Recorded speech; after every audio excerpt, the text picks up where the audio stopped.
Hey everyone, this is Dave. I thought I would give it a shot at talking at the same time as drawing. It's not something I've ever done. I don't tend to engage myself in banter while I'm drawing, so it's kind of going to be a bit weird, but we'll see how it goes.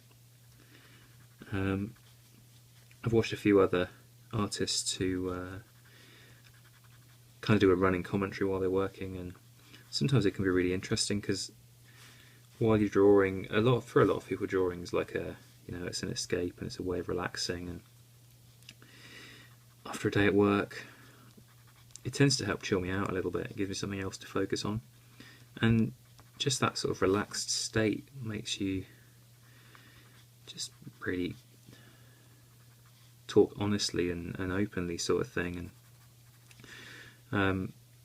so we'll see how it goes, and if people find it interesting or have questions or anything like that, then maybe it'll become a regular sort of, I don't know, 15-20 minute video, and can focus on particular techniques and parts of the process, that sort of thing.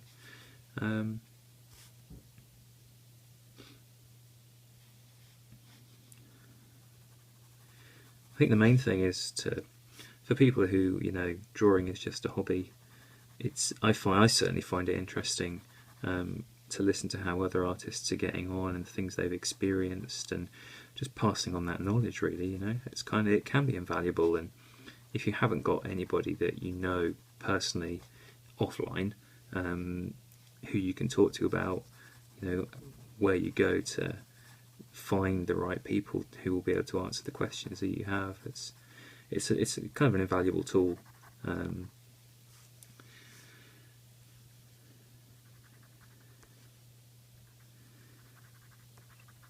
So yeah, we'll see how it goes. I want to just quickly thank a few people. I've been watching a lot of Jeff Lafferty's videos recently. He's over in the States, in Boulder, Colorado, and his stuff's just great. I mean, he's doing a lot of work at the moment and posting a lot of videos, and he offers a lot of insight into his process and things that are going on. And so yeah, check out his site. I'll be putting links to various places in the comments. And so yeah, Jeff stuff is great. I mean, he does a lot of sort of pop culture, portraits of, I think at the moment he's working on a Hulk piece, and in the last week or so he's done some Batman stuff, and Errol Flynn, some great little Errol Flynn studies sort of in preparation for a bigger commission. It's great to see how other people work quickly and loosely. And I mean, the videos that I've put on YouTube most recently have all been kind of time-lapse, just of what I'm doing now, but kind of crunching down that hour or hour and 10 minutes into just a couple of minutes, so you can see how a piece builds up. And a lot of people have said, that they're really useful and they're picking up quite a bit from them, but you don't get to see the nitty-gritty, and thankfully you don't get to see the mistakes that I made all the way through them. They're kind of hidden by that sped-up feel. But I thought, it might be interesting to see how these things are drawn in real time. So yeah, and I want to thank, there's a whole heap of people on Twitter. Twitter's actually a great medium. It's one of those social media, unlike Facebook, which I won't go into it now, but I'm kind of getting a bit disillusioned with Facebook. I have a page on there where I share all of this stuff, and just the way Facebook's changed over the last sort of year or so. Yeah, I'm kind of favouring Twitter. Let's just leave it at that for now. Favouring Twitter because it's just such a great place to quickly meet people, like-minded people, and share stuff and interact. And you can even get responses from celebrities and industry professionals, of all varieties. So it's a great resource, and the number of people that I've met who I now consider pretty good friends. I hope they feel the same way. In particular, there's there's a new Comic-Con that was set up last year. It was called Nerdfest, and a couple of great people, Kev and Kel Brett, they are from Nottingham in the UK, and they're comic book fans, you know, and they love all the films, and they were just getting a bit fed of the fact of travel, I guess, to conventions around the country, and decided, you know what, let's just set one up in Nottingham and see how it goes. And it was a huge success. I mean, for me it was amazing. It was my first experience of a convention as an artist.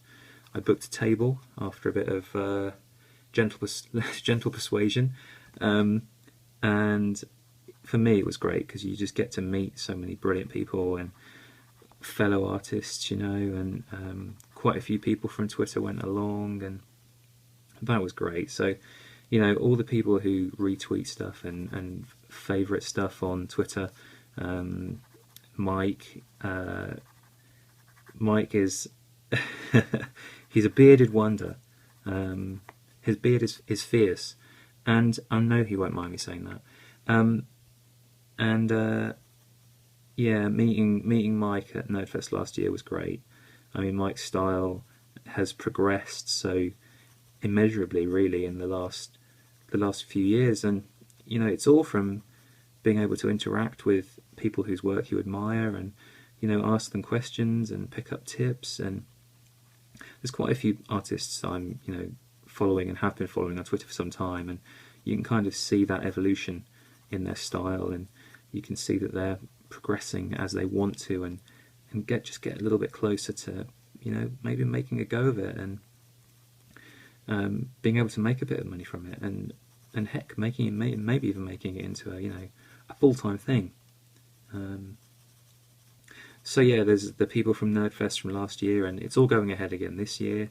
Bigger venue, like twice as many tables, so that's twice as many awesome artists to meet. I wasn't sure if I was going to go again, but again, some gentle persuasion from various people, and yeah, I've signed up, so I'll be there again in October in Nottingham. And there's a lot of people on DeviantArt. Well, DeviantArt was one of the first sort of places, the first websites that I joined where I was able to share my artwork.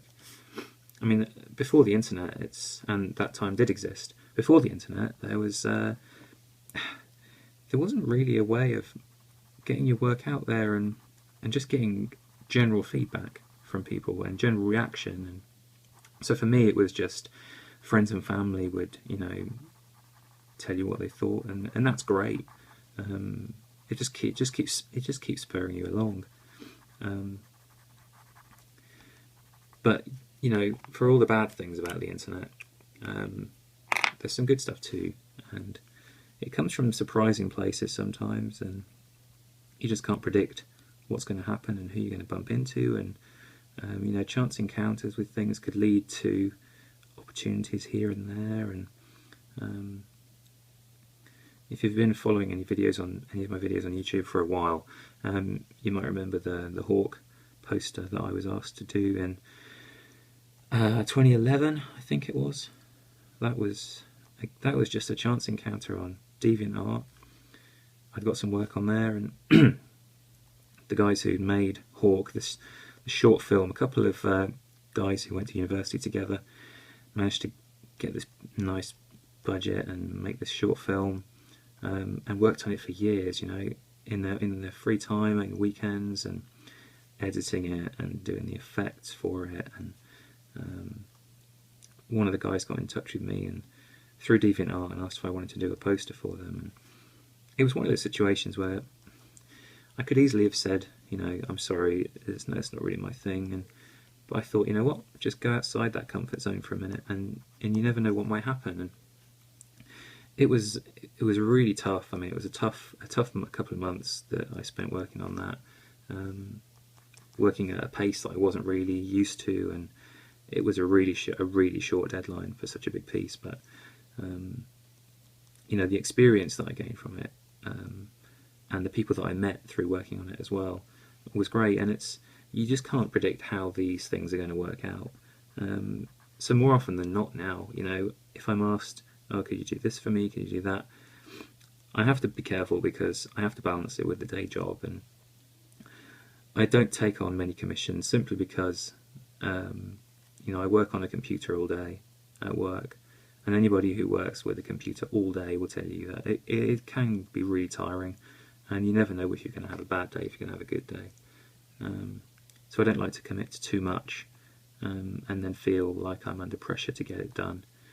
The thing with drawing and artwork, it's meant to be fun, it's meant to be for fun, and if you get to that point where it's just not fun anymore, then you just don't want to do it,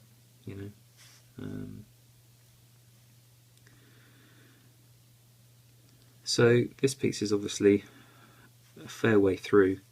I hadn't really planned to video and talk at the same time, so I'd already gotten quite a way through, but I thought, well, I'll just jump in and start nattering. But this is one of us, well, I've been doing quite a few sketch cards this year. My intention, albeit naively, was to draw a new sketch card for every day of 2014. I didn't really do very much personal artwork last year, partly because I'm a bit lazy, and partly because I just didn't really have any inspiration or motivation to do so. So I kind of set myself this challenge to draw more things in 2014, just anything. And then I decided that I should try and turn it into some sort of fundraising scheme. I'm quite keen on raising money for kidney research.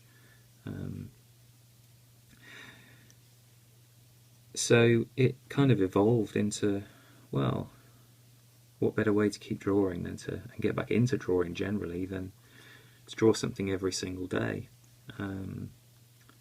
So I gave myself a few days head start and started over Christmas 2013, and I think the first one I had to do was Benedict Cumberbatch as Sherlock, and I think there was a David Tennant Doctor Who very early on, and a Joker, Cesar Romero's Joker. And I hadn't really decided what style I was going to use, but it was at that point where I found this great grey card to work on, and working with pencil, which is what I've always done from when I was very young. I've been drawing with pencils, and then just combining it with the white highlighting, and I got some really interesting feedback from people saying that it's a great effect. And I'm a huge, people that know me already will know that I'm a huge fan of Drew Struzan, the poster artist who worked on Star Wars, and basically any film poster that you love from the 80s and 90s, chances are that it was Drew's pen and pencils and paints and ink splatters, and they were responsible. And I got several of his books, which have a lot of his sort of preliminary drawings. So when he's warming up to work on the final posters, that he's been asked to do. And he works a lot on sort of toned paper, and it's not really something I'd ever done. I just used to work on white. I just work on whatever I got, and more often than not it was just an A4 pad from W.H. Smith here in the UK. Nothing fancy. So I thought I'd give it a try, and I really like how they look, and so it just kind of continued, and I stuck with that grey pencil and white ink and white pencil. And actually that's something I've been getting asked a lot, is what materials are you using, and there's nothing fancy going on really. It's just a set of Derwent sketching pencils. I tried several different white pencils, and if you've watched the time-lapse videos you'll see that I tend to do like a first pass, if you like, just with the white to lay down the highlights. I found it harder to draw white on graphite than the other way around, so I thought I would do the white first and have that as the base layer, if you like, and then build up the grey pencil, starting with a HB like I'm doing now, and then a little after that going in with the 3B to really make those darker areas more contrasty. Is contrasty a word? I don't know. So yeah, I found the Caran d'Ache white pencils. Started off with the Supra Colour. That one's a bit shorter now, been used quite a bit. More recently I found the Pablo range. They're really good. And then for the white ink, it tended to vary. I've got 2 or 3 pens that I use. The one I'm favouring at the moment is the Sakura Jelly Roll. I found it just clings to the card a little bit better, but for a long time I was using the Pentel Hybrid Gel Grip. Really good. So I've got a couple of those that I use, and also got a Signo Uniball. Again, I haven't really used that very much, but it's a good backup. And that's it really. You know, there's nothing special. It's just having that range of tools at your disposal, and finding stuff that you're comfortable using is the main thing. And then you, more often than not, you'll go back and you'll stick with those and use them for a while and maybe change up a bit later. But again, it's something you pick up from other artists, and you see that they've done something cool and you want to know how to do it, and so you just ask. More often than not, you know, artists are a friendly bunch. They'll tell you. Have no fear. You know, what's the worst that can happen on Twitter? You could get ignored. That's alright. Anyway, I will wrap it up there. Let me know what you think. If you have any questions, give me a shout. I'm on Twitter and DeviantArt. I'm pretty much everywhere. Facebook, Instagram, Tumblr, the list goes on. So thanks for watching, and yeah, see you soon.